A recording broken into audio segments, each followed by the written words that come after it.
There was a time in those tintype days of a long-lost America when we pictured ourselves together, families, good friends, one great nation under God and the flag. We were the United States of America. But there was a time when those rusting tintypes in our family albums showed a nation broken in two, ripped apart at the very seams of two flags. So torn apart, we fought each other, fathers against fathers, sons against sons, some as young as 15. And tearful mothers kissed their good little boys goodbye, and they marched off to war to fight for one flag or another, or to die crying. And there was a time, of course, one blue-gray day, a time to honor the graves of our gallant young men and our good little boys who'd given their lives for their flag. So there, at Gettysburg, came a tall, quiet man, a man with the truth of the prairies in his eyes and a deep sadness in his heart, to say a few kind words. The sound of his voice is forgotten now, lost in time and space, but we will never forget his words.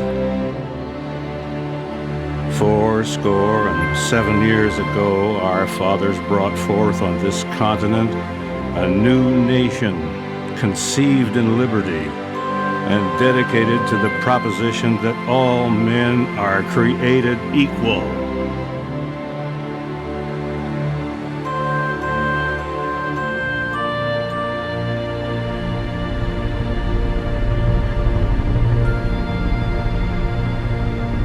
Abraham Lincoln, the 16th President of the United States, said this: "The world will little note nor long remember what we say here, but it can never forget what they did here." But we do remember what they did, Mr. President, and we will never, never forget you or your last few words. Your last few precious words.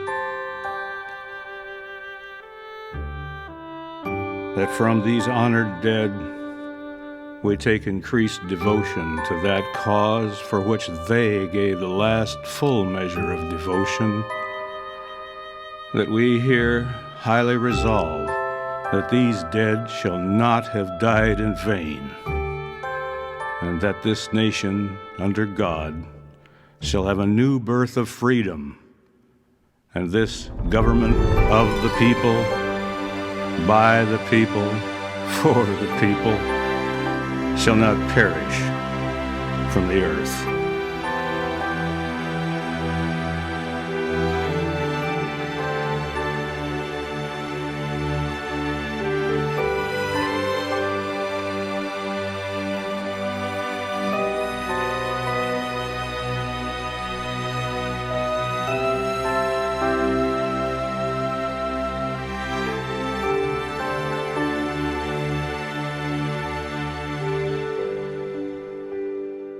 There was a time in those tintype days of our great-great-grandfathers when the war between ourselves was over, when once again we called ourselves the United States of America.